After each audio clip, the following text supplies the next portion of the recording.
नमस्कार दोस्तों, ये घटना है 1730 की। जोधपुर के महाराजा अभय सिंह को महल बनाने के लिए लकड़ियों की जरूरत पड़ती है। उन्होंने अपने सेनापति लोगों को आदेश दिया कि जाके लकड़ियां लेके आओ। उनके सेनापति खेजड़ली नाम के गांव में पहुंच जाते हैं। खेजड़ली नाम का जो गांव है वहां पर विष्णु समुदाय के लोग रहते हैं जो एनवायरमेंट से, पर्यावरण से, पेड़ पौधों से, वन्य जीवों से बड़ा प्यार करते हैं। जब वो पेड़ों की कटाई शुरू करते हैं तो एक महिला सामने आती है। उन महिला का नाम था अमृता देवी बिश्नोई। अमृता देवी बिश्नोई ने यह कहा कि आप पेड़ मत काटो, अगर आप पेड़ को काटोगे तो पर्यावरण को नुकसान होगा। यदि आपको पेड़ काटना है तो पेड़ों से पहले हमें काटना पड़ेगा, हमारे प्राण लेने पड़ेंगे। और यह कहकर अमृता देवी बिश्नोई पेड़ों से लिपट जाती है। यह देखकर उनकी तीनों बेटियां भी उन मां के साथ पेड़ों से लिपट जाती है और यह देखकर गांव के अन्य लोग भी पेड़ों से लिपट जाते हैं। और सेनापति ने आदेश दिया कि सब लोगों को काट दिया जाए, इनका सर इनके धड़ से अलग कर दिया जाए। और यही हुआ।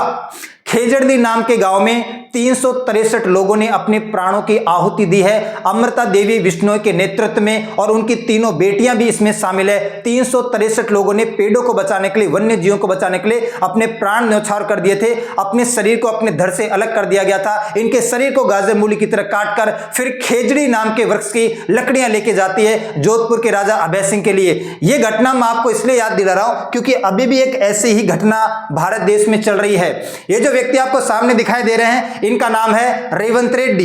ये कांग्रेस पार्टी से वर्तमान में तेलंगाना के मुख्यमंत्री हैं। और मैं आपको बता दूं, तेलंगाना में हैदराबाद यूनिवर्सिटी के बगल में एक हरा भरा जंगल सा वन क्षेत्र है, लगभग 400 एकड़ के आसपास। उसको ठिकाने पे लगाने पे लगे हुए हैं और आधे को तो लगा भी दिया है। मैं आपको बता रहा हूं, रेवंत रेड्डी ने विकास या डेवलपमेंट के नाम पर, वहां पर आईटी पार्क बनाने के नाम पर 400 एकड़ का वो जो वन है, जंगल है, उसको आधे से ज्यादा ध्वस्त कर दिया है। मैं ये पूछता हूं कि विकास या डेवलपमेंट किस कीमत पर होना चाहिए? क्या विकास या डेवलपमेंट की भेंट हमारे पशु पक्षी चढ़ेंगे, हमारे वन्य जीव चढ़ेंगे, हमारे पेड़ पौधे चढ़ेंगे, हमारे वन जंगल पशु पक्षी पेड़ पौधों को काटकर गाजर मूली की तरह इनको हटाकर अगर आप विकास या डेवलपमेंट कर भी लेते हैं तो विकास या डेवलपमेंट किस काम का है? एक तरफ आपके बुलडोजर लगे हुए हैं और एक तरफ पशु पक्षी और पेड़ पौधे हैं। वहां पर पेड़ पौधे पशु पक्षी चीख रहे हैं, चिल्ला रहे हैं और बुलडोजर उनको काट रहे हैं, पीट रहे हैं और ध्वस्त कर रहे हैं। वर्तमान में एक बहुत बड़ा संकट आया हुआ है हमारे तेलंगाना राज्य के अंदर। 400 एकड़ के वन क्षेत्र को रेवंत रेड्डी ठिकाने पर लगाने हुए हैं। और ये हो सकता है कि ये इमेज एआई जनरेटेड हो, लेकिन बहुत ज्यादा वायरल हो रही है। यहां पर मोर और हिरण और ये जो पक्षी हैं, ये यहां पर भागते हुए नजर आ रहे हैं। इस वन की कटाई की जा रही है, जेसीबी मशीनें इनको काट रही है, पीट रही है। पेड़ पौधों को विकास या डेवलपमेंट करवाना चाहते हैं रेवंत रेड्डी यहां पर, और उसकी कीमत इन पशुओं को, पक्षियों को, पेड़ पौधों को चुकानी पड़ रही है। और यहां पर किसी व्यक्ति ने छापा है, मेरे घरों को मत उजाड़ो, मैं भी एक जीव हूं, मैं कहां जाऊंगा, मैं कहां पर जाऊंगा? अगर इनका घर उजाड़कर, इनका आश्रय स्थल उजाड़कर, इनका जो रहन सहन है वो उजाड़कर हम विकास भी कर ले तो विकास किसी काम का नहीं होना चाहिए। यहां पर जो हैदराबाद यूनिवर्सिटी के बच्चे हैं उन्होंने फिर बड़ा प्रोटेस्ट भी किया, डंडे भी खाए हैं। 50 से ज्यादा स्टूडेंट्स को, यहां पर एक्टिविस्ट लोगों को और स्टूडेंट को गिरफ्तार भी कर लिया गया है और ये बड़ा प्रोटेस्ट भी कर रहे हैं।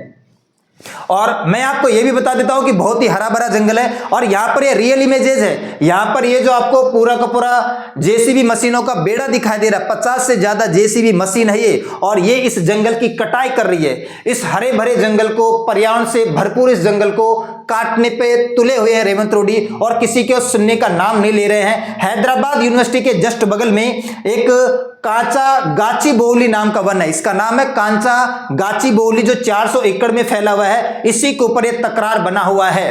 अब हम बात करते हैं कि सबसे पहले इस चीज को समझ लेते हैं कि ये फॉरेस्ट लैंड है या नहीं, ये वन क्षेत्र है या नहीं। इस बात को समझने की आपको जरूरत है कि ये जो जगह है ये वन क्षेत्र है या नहीं, फॉरेस्ट लैंड है या नहीं। जो स्टूडेंट लोग हैं, जो एक्टिविस्ट लोग हैं, वो इस बात का तकाजा दे रहे हैं कि ये हरा भरा क्षेत्र है, पेड़ पौधे हैं, वन्य जीव रहते हैं, पशु पक्षी रहते हैं, तो ये वन क्षेत्र है। और वो एक केस का यहां पर हवाला दे रहे हैं। यहां पर गोदावर्धन केस आया था 1996 में। गोदावर्धन केस ने 1996 में सुप्रीम कोर्ट के गोदावर्धन केस ने यह कहा था कि कोई भी ऐसा क्षेत्र जो जंगल है, हरा भरा है, हम उसे वन मांगेंगे। चाहे सरकार ने उसको फॉरेस्ट डिक्लेयर किया हो या सरकार ने उसको फॉरेस्ट डिक्लेयर ना किया हो, इस बात के कोई मायने नहीं है। अगर वो जंगल है, हरा भरा क्षेत्र है, पशु पक्षी रहते हैं, वन्य जीव रहते हैं, पेड़ पौधे बहुत सारे हैं, तो हम उसको क्या मानेंगे? वन मांगेंगे। चाहे वो आधिकारिक तौर पर सरकार ने वन का रूप रूप दिया हो नहीं दिया हो, लेकिन वो वन ही माना जाएगा अगर वो हरा भरा है और जंगल का रूप है, वन क्षेत्र है, पशु पक्षी और पेड़ पौधे घनी मात्रा में है, तो हम उसको वन मानेंगे। इस केस का हवाला देकर स्टूडेंट लोग और एक्टिविस्ट लोग ये कह रहे हैं कि इस बात से तो यही साबित होता है कि एक वन क्षेत्र है, भले सरकार ने इसको वन डिक्लेयर नहीं किया है। और आप देखो तो सही, यहां पर 734 से अधिक फूलदार पौधों की प्रजातियां पाई जाती है, 10 प्रजातियों के स्तनधारी जीव रहते हैं, 15 प्रजातियों के सर्पीकृत लोग रहते हैं और 220 प्रजातियों के पक्षी यहां पर पाए जाते हैं। और आप समझो कि जब जंगल की कटाई होती है, जंगल कितने ज्यादा आवश्यक हमारे लिए, जंगल हमारे लिए बहुत ज्यादा आवश्यक है। जंगल से हमारा जल जीवन चलता है, हमें ऑक्सीजन मिलती है, हमारा पर्यावरण बचा रहता है, अपना वायुमंडल साफ रहता है, वायु प्रदूषण नहीं होता, बहुत सारी चीजें होती है। तो बहुत सारे और भी यहां पर क्या दिए गए हैं, रीजन दिए गए हैं। और एक व्यक्ति ने तो यह दावा भी किया है, IAS विश्वज्ञ साई कृष्णा ने कहा है कि 400 एकड़ की जो भूखंड है, भूमि है ना, इसमें 17,700 भी ज्यादा पेड़ थे और 10,000 पेड़ों को तो काट भी दिया गया है। 50 से ज्यादा JCB या बुलडोजर बड़े दिनों से यहां पर काम कर रहे हैं, जंगल की रात में बड़े पैमाने पर कटाई करते हैं और 17,700 के आसपास यहां पर बड़े बड़े पेड़ हैं, इनमें से 10,000 पेड़ों को तो काट भी दिया गया है। और एक्टिविस्ट और स्टूडेंट लोग ये भी कह रहे हैं कि ये एक वन क्षेत्र है, प्रजातियां पाई जाती है विभिन्न प्रकार की, हमारे पर्यावरण के लिए आवश्यक है और ये एक तरीके से पर्यावरण की त्रासदी है, ये ग्रीड है, ये भूख है रेवंत रेड्डी की कि वो IT पार्क बनाने के नाम पर, डेवलपमेंट इंफ्रास्ट्रक्चर के नाम पर बड़े पैमाने पर पर्यावरण को नुकसान पहुंचा रहे हैं। भूख है, ग्रीड है, उनका आतंक है एक तरीके से कि वो इस जंगल को क्यों नुकसान पहुंचा रहे हैं जो शहर के बीचों बीच बना हुआ है। और स्टूडेंट और एक्टिविस्ट लोग ये भी कह रहे हैं कि एनवायरमेंट असेसमेंट बिल्कुल नहीं हुआ है, एनवायरमेंट क्लियरेंस इसको मिला ही नहीं है, एनवायरमेंट के लिए बहुत ज्यादा सहायक है। इसके अलावा इंपैक्ट असेसमेंट नहीं हुआ है। इंपैक्ट असेसमेंट का मतलब ये होता है कि इस पर्टिकुलर जगह की, शहर के बीचों बीच हरा भरा है, इसकी कितनी इंपॉर्टेंस है हमारे शहर के लिए, जीवन जीने के लिए, ना ही इसका इंपैक्ट असेसमेंट हुआ है, ना ही इसको एनवायरमेंट क्लियरेंस है। यहां पर बड़े पैमाने पर वन्य जीव, पशु पक्षियों की प्रजातियां पाई जाती है, हरा भरा वन क्षेत्र है, हमारे जीने के लिए, ऑक्सीजन के लिए, पर्यावरण के लिए, वायु प्रदूषण को रोकने के लिए बहुत सारे रीजंस यहां पर एक्टिविस्ट लोगों ने और स्टूडेंट लोगों ने दिए हैं। अब यहां पर सरकार के पक्ष की बात कर लेते हैं। देखो, पहले ये जमीन हैदराबाद यूनिवर्सिटी की ही हुआ करती थी, मैं आपको बता देता हूं। 2004 से पहले तक ये जमीन हैदराबाद यूनिवर्सिटी के अंडर ही आती थी। 2004 में ये जमीन तेलंगाना की गवर्नमेंट ने IMG अकादमी भारत प्राइवेट लिमिटेड को सौंप दी थी। 2004 से पहले तो ये हैदराबाद यूनिवर्सिटी के अंडर ही आती थी। 2004 में तेलंगाना सरकार ने इसको IMG अकादमी भारत प्राइवेट लिमिटेड को सौंप दिया था खेल सुविधाओं के विकास के लिए। उसके बाद में 2006 में जब IMG अकादमी ने प्रोजेक्ट सही नहीं किया तो तेलंगाना सरकार ने जमीन को वापस से ले लिया अपने पास में। उसके बाद में IMG अकादमी ने हाई कोर्ट में अपील दायर कर दी। एक तरफ IMG अकादमी है और एक तरफ तेलंगाना सरकार है, दोनों के बीच में लड़ाई होती है और 7 मार्च 2024 को फैसला आता है हाई कोर्ट का और हाई कोर्ट ने फैसला सुनाया कि ये जो जमीन है ये किसकी है, ये तेलंगाना सरकार की जमीन है, IMG अकादमी की जमीन ये नहीं है। सुप्रीम कोर्ट में भी IMG अकादमी जाती है, वहां पर भी इसकी अपील को खारिज कर दिया जाता है, तो ये जमीन वापस से तेलंगाना सरकार को मिल जाती है। बल्कि ये जमीन तेलंगाना सरकार की नहीं है, ये जमीन है हैदराबाद यूनिवर्सिटी की हुआ करती थी, उसी की जमीन का 400 एकड़ का टुकड़ा काटकर IMG अकादमी को विकास करवाने के लिए, खेल सुविधाओं के लिए दिया गया था। लेकिन जब 2 साल तक इन्होंने कुछ नहीं किया तो तेलंगाना सरकार ने इसको वापस अपने अंडर ले लिया। बल्कि ये हैदराबाद यूनिवर्सिटी की जमीन है, तेलंगाना सरकार की जमीन नहीं है।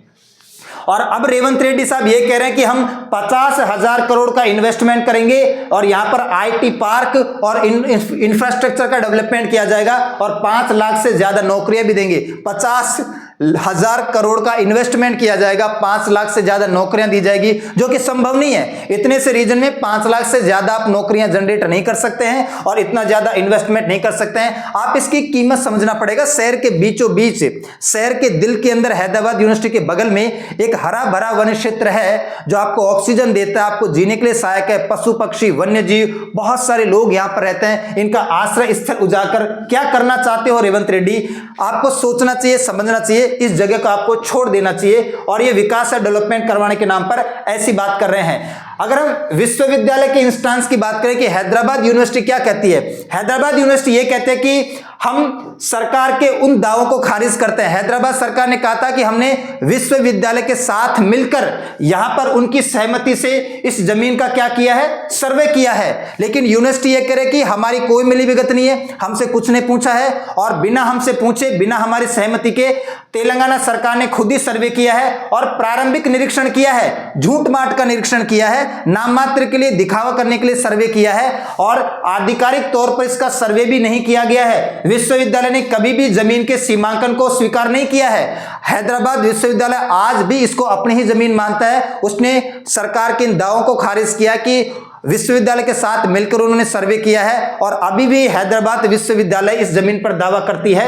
सरकार बिना किसी ठोस सबूत के यह दावा कर रही है कि जमीन पूरी तरह उसकी है। इस जमीन पर हैदराबाद यूनिवर्सिटी भी दावा करती है और जब 50 से ज्यादा जेसीबी यहां पर पहुंचती है, बहुत सारे पेड़ों को काट दिया जाता है, पशु पक्षी त्राहिमाम करते हैं, चीखते चिल्लाते हैं, तब लोगों के कान में बात पड़ती है और हैदराबाद यूनिवर्सिटी के स्टूडेंट और एक्टिविस्ट लोग बड़े पैमाने पर प्रोटेस्ट करते हैं और ये हाईकोर्ट के कान में फिर बात जाती है। 2 अप्रैल को हाईकोर्ट ने कहा कि बिल्कुल कटाई बंद कर दी जाए, ये जो जेसीबी को भेजा जा रहा है, कटाई की जा रही है, पेड़ पौधों को नुकसान पहुंचा जा रहा है, इस हरे भरे वन क्षेत्र के अंदर, भले इसको वन या जंगल नहीं बोला है लेकिन ये हरा भरा वन क्षेत्र है, इसको बचाना हमारी जिम्मेदारी है। 2 अप्रैल को पहली बार तेलंगाना के उच्च न्यायालय ने संज्ञान लिया और इस पर रोक लगाई। फिर 3 अप्रैल को यह मामला सुप्रीम कोर्ट में भी पहुंच गया, सुप्रीम कोर्ट ने भी इस पर रोक लगा दी है। सुप्रीम कोर्ट ने भी साफ साफ ये कह दिया कि पेड़ पौधों की कटाई बिल्कुल नहीं की जाएगी, इस हरे भरे वन क्षेत्र के अंदर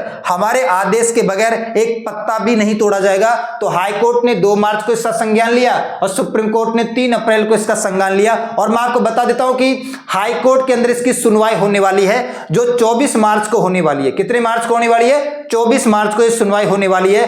और एक्टिविस्ट लोग और स्टूडेंट लोग ये कह रहे हैं कि भाई अब इसको नेशनल पार्क घोषित कर दिया जाए, इतना बढ़िया हरा भरा क्षेत्र है, यहां पर नेशनल पार्क बना दिया जाएगा तो पशु पक्षी हैं, वन्य जीव हैं, सर्पिकृत हैं, यहां पर स्तनधारी लोग हैं और यहां पर अगर नेशनल पार्क बना दिया जाएगा तो हरा भरा वन क्षेत्र रहेगा जंगल बीच में, तो यहां पर ऑक्सीजन मिलती रहेगी, वायु प्रदूषण नहीं होगा, जल संकट नहीं आएगा और विभिन्न प्रकार की आपदाएं विपदाएं नहीं होगी। तो इसको नेशनल पार्क घोषित कर देना चाहिए, सरकार से ऐसा आह्वान किया है। और आप देखो, यदि तुम अभी चुप हो जाओगे, यानी अभी तुम चुप हो जाओगे, सरकार के विरोध में नहीं जाओगे, प्रोटेस्ट नहीं करोगे, जो लोग इसका विरोध कर रहे हैं, प्रोटेस्ट कर रहे हैं, हम उनका सम्मान करते हैं, भरपूर जोर प्रोटेस्ट होना चाहिए, तो भविष्य हमारा फिर कुछ ऐसा होगा, ये आपको समझ में आना चाहिए। ठीक है, तो आज के लिए इतना ही करते हैं, मिलते हैं नेक्स्ट क्लास में, तब तक के लिए सभी को धन्यवाद।